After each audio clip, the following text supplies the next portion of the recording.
Being a bad guy kind of comes easy. It's like second nature for me. Every story needs both a hero and a villain, and in professional wrestling, heels are the villains. While it's certainly easier to make a crowd dislike you than the opposite, it's still a challenging feat to get the crowd to care and truly dislike you. Not all villains are created equal, and sometimes to be a heel in wrestling is to not be a heel in wrestling. 2 points ain't 2 points. That's a lot. I'll explain it to you later. This is because these vastly different types, and that's what we're gonna go over in today's video. Subscribe to the channel if you're new, and if your answer is no. If your answer is no, then tonight, the dream dies. The first and most effective type of heel has to be the corporate heel. A good example of this is Vince McMahon. This is the GOAT heel in wrestling. Other examples are Triple H and The Rock from last year. This type of heel works because in all of our lives we have or have had a boss or superior we don't like. And when you see a representation of that person on screen, you want to see them lose, you want to see them fail. I think it also helps because it's reality, right? Like Vince McMahon was legitimately the chairman of the WWE when he was around. So that helps you buy into the story more. Same thing with The Rock from last year. Like he is legitimately a board of director at TKO, which owns the WWE, which means he's your boss. The Rock is a director of the board of TKO, which means he's your boss. Of course, they embellish what these roles actually allow them to do, but it makes for great TV, man. Next up, we have the cocky heel. Good examples of this are Roman Reigns, Alberto Del Rio, and The Miz. You hate these guys because of their constant bragging and smugness. Alberto Del Rio would really pull up to every Raw in a fancy car. You'd have his own personal ring announcer. Like, they tried everything to make you hate the guy, and it worked for a majority of the time. The Miz would treat the audience like their children. Roman Reigns would spend the first 10 minutes of every SmackDown talking about how great he is. I'm in God mode. This is greatness on a different level.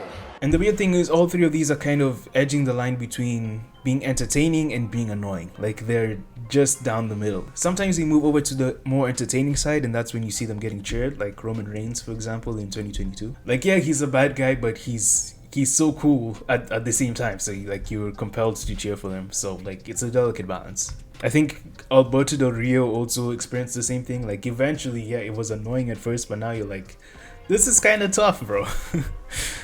It's kind of tough that he's pulling up in Maseratis and stuff, and Ricardo's announcing of him was pretty cool as well.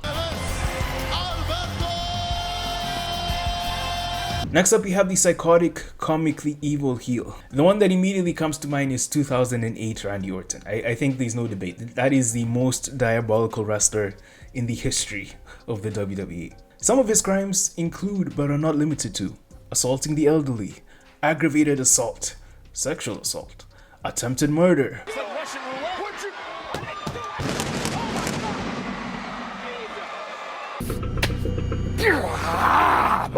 Come on, yeah. And then I got it. The other person who comes to my mind is COVID era Seth Rollins, just because of what he did to Rey Mysterio. Yeah, this dude took eye for an eye a bit too seriously. I can't do this.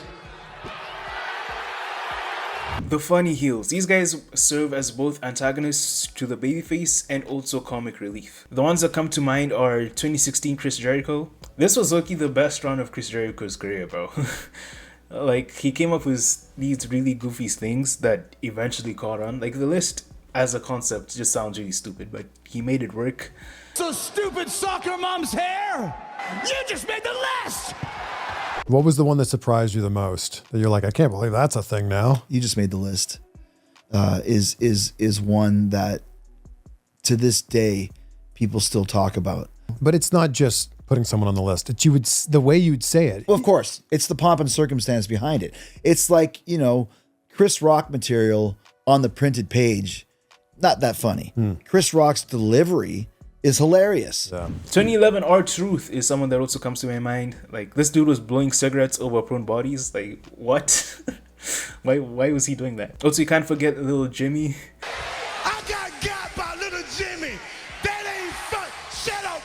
I think this was a super underrated run by R-Truth. He probably should have won the WWE title, to be honest with you, at some point, because this was super entertaining. Kevin Owens is also a really good shout for this. He's the only wrestler in the WWE that actually watches the show. So he constantly breaks the fourth wall, and he's the only one who's allowed to do it, which, you know, is perfect. I also remember his feud with Elias / Elrod / Ezekiel back in 2022. I'm Ezekiel. I'm Elias's younger brother. No, liar! He's a liar! He sounds like Elias, because that's Elias, okay? Again, like, this feud was so stupid on paper, but they made it work, bro. They made it work, and I want to see Kevin Owens' reaction when he finds out that Elijah has made his debut on NXT. The Sleazy heels. In this category, I have Edge and Dominic Mysterio. You hate these guys because of their willingness to do anything to win. Edge literally got in a relationship with Vicky Guerrero for the sole reason of keeping the World Heavyweight Championship. Like, Edge really sold the desperation, bro. Like, this dude would legit do anything for that World Heavyweight Championship. Dominic Mysterio's disrespect for his dad is insane, considering that he won a custody ladder match for him. People hate Dominic Mysterio because he betrayed his own father, he betrayed Rhea Ripley. Like, who would do that, man? Why?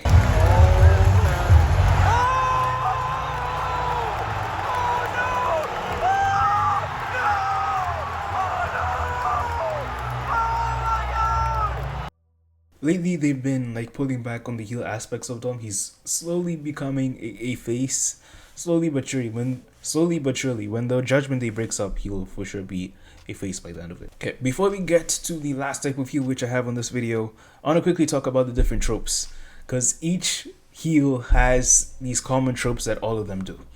The first one we have is cheating to win every match. This is the Roman Reigns special. The I'll fight you but not tonight. Just not tonight.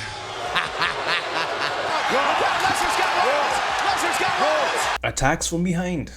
Goons. Shout out J&J Security. Shout out the Usos. You people promo. At some point, every heel has to cut this promo of just, you know, shitting on the fans. Like, it's guaranteed. And each and every one of you has been awful to me.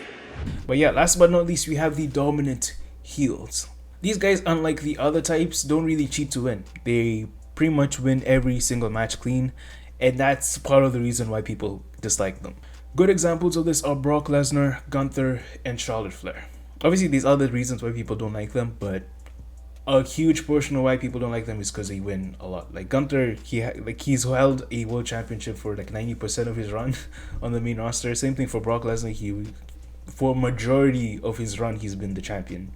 Obviously, Charlotte Flair, she's constantly in the title picture. She almost never loses. Then you have the curious case of faces who become heels because they win too much. Like John Cena and Roman Reigns are the perfect examples of this. It gets to a point where no one can believe that the heel can win, so they just turn on the babyface. There has to be some level of believability that the heel is gonna win for any storyline to work. So when it becomes so obvious that the face is gonna win, it lessens the entertainment value of what you're watching. So yeah, if John Cena is facing Jack Swagger for the World Heavyweight Championship, like there's no way Jack Swagger is gonna win.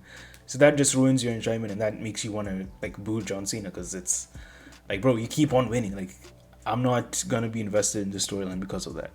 Of course, these are the type of heels, but that's all we got in today's video. Do you guys agree with the list that I've written out? What are other type of heels that you can think of? And maybe I might do a part 2, who knows? But yeah, I'll see you guys in the next video. Subscribe to the channel.